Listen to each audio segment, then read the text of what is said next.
आप सभी महान भावों को प्रणाम नमस्कार। मैं फ्यूचर एजुकेशनल हब की तरफ से कौशल द्विवेदी आप लोगों के बीच में पुनः भारतीय संगीत के क्षितिज पर जो भी विद्वान रहे और जिनके सुकार्यों के कारण आज हम उन्हें याद करते हैं या फिर जिन्होंने संगीत को एक नई ऊंचाई दी, उनके जीवन परिचय की एक नई सीरीज़ हमारे यहाँ चल रही है इस दृष्टिकोण से कि जो लोग जिज्ञासु हों उनको जानकारी उनके विषय में हो जाए, अथवा जो स्टूडेंट जो बच्चे कॉम्पिटिटिव एग्ज़ाम की तैयारी करते हैं उनको कंटेंट मिल जाए।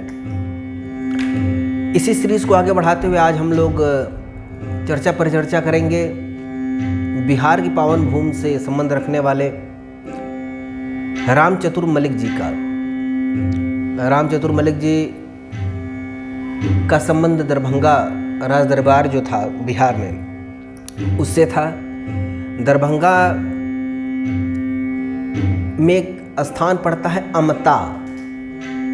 अमता नामक स्थान पर इनका जन्म जो है वो 5 अक्टूबर 1902 को हुआ और इनका परिवार शुरू से ही जो था वो दरभंगा राज परिवार से जुड़ा हुआ था। दरभंगा राज परिवार के जो राज्य गायक थे वो उनके पिताजी थे और उन्हीं के साथ यह भी राज परिवार के साथ रहा करते थे।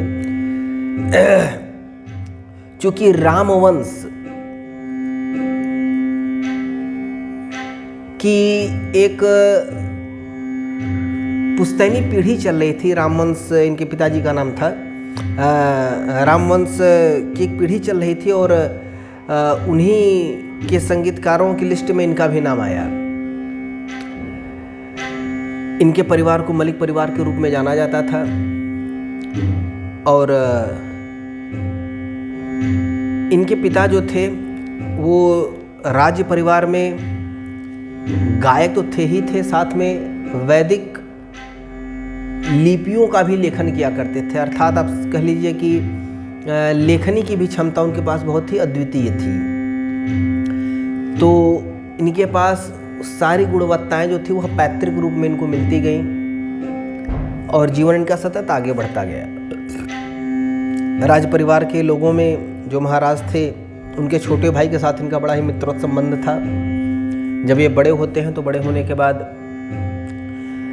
जो राज परिवार से संबंध रखते थे कामेश्वर सिंह जी के साथ देश के कई हिस्सों में अलग अलग स्थानों पे जाते हैं, अपने संगीत की प्रस्तुति करते हैं। विदेशों में जाते हैं, विदेशों में भी अपने संगीत की प्रस्तुति करते हैं और उनको बहुत ज़्यादा एप्रिसिएशन मिलता है, बहुत सारा प्यार उनको मिलता है, लोगों का दुलार मिलता है इनको।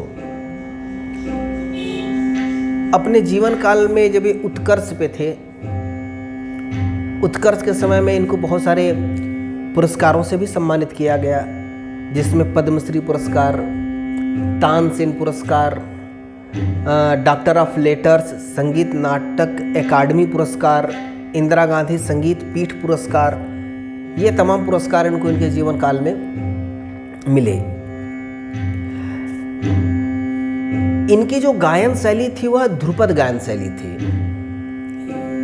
ध्रुपद गायन शैली के ये मुख्य कलाकार थे और इनको ध्रुपद सम्राट नाम का आप कह लीजिए कि उपाधि इनको दी गई थी और या फिर इनको ध्रुपद सम्राट नाम के उपनाम से भी जाना जाता था। 1970 में जैसा कि मैंने बताया इनको पद्मश्री पुरस्कार से सम्मानित किया गया, जो कि हमारे देश का एक बहुत ही सम्मानित पुरस्कार है।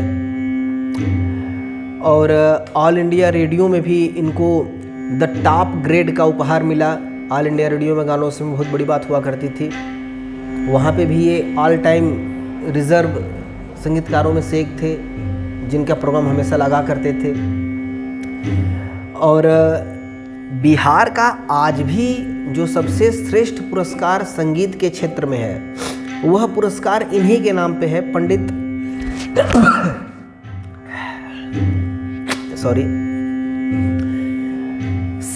बिहार में जो संगीत का सबसे बड़ा पुरस्कार है राम चतुर मलिक संगीत पुरस्कार, वह इन्हीं के नाम पे आज भी दिया जाता है लोगों को। तो इससे अंदाज़ा लगाया जा सकता है कि संगीत के क्षेत्र में ये कितने आगे थे और इनकी ख्याति कितनी बड़ी थी।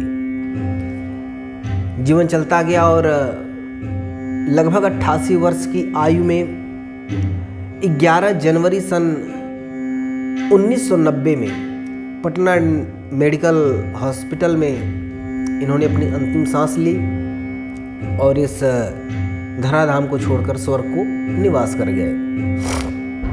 इनके पिता का नाम राजित राम सिंह मलिक था